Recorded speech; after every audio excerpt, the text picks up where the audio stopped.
క్రీస్తుని అడ్డం పెట్టి 30 వెండి నాణాలు సంపాదించుకున్నాడు.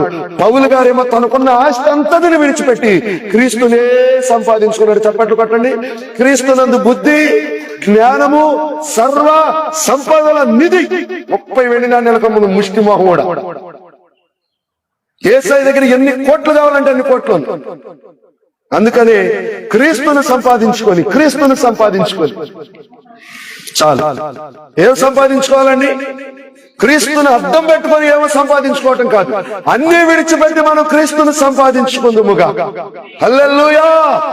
ఆనాడు ఇస్కరియోతు యోధా మరణాన్ని సంపాదించుకున్నాడు. పౌలు గారేమో క్రీస్తును సంపాదించుకున్నాడు. గేహాజీ కృష్ణును సంపాదించుకున్నాడు. ఇదిగో అనేకులు నువ్వేం సంపాదిస్తావు? అందుకని ఎలీషా గేహాజీతో అన్నమాట, వెండి బంగారములను, దాసదాసీలను, ద్రాక్ష తోటలను, అంజూరపు తోటలను సంపాదించుకుంటూ దిస్ ఈస్ ద టైం, ఇది సమయమా కాదో? నా ఆత్మ నీతో కూడా రాలేదా వాళ్ళకి వెళ్ళినప్పుడు అని ఎలీషా గేహాజీని అడిగాడు. కాబట్టి మనం ఏం సంపాదించుకున్నాం? ప్రభువును మనం సంపాదించుకున్నాం. ప్రభువు కొరకు మనం ఏం కోల్పోయినా ఇష్టం లేదు. రేపు మాపు వస్తాడేమారు ఆధార్ కార్డు తీసేయరా, ముందు తీసేయి.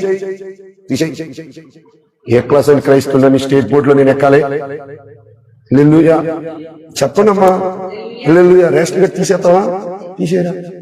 తీసేసి ఏ క్లాస్ అని క్రైస్తుడని సర్టిఫికేట్ ఇవ్వను. మామూలు సర్టిఫికేట్ పోదాం. నేను దాని మీద కట్టించి కట్ట మీద పెట్టుకున్నా. 10 బ్యాన్ రాస్తా. ఆధార్ కార్డు ప్రభు కొరకు తీసేశారు. ప్రభు నిమిత్తం ఆధార్ కార్డు పోవడం. బైబిల్ ఎట్ట ఖాళీ లేదు, కనీసం వాల్ పోస్టుల మీద రాసుకుందాం. దేవునికి మహిమ కలుగును. హల్లెలూయా.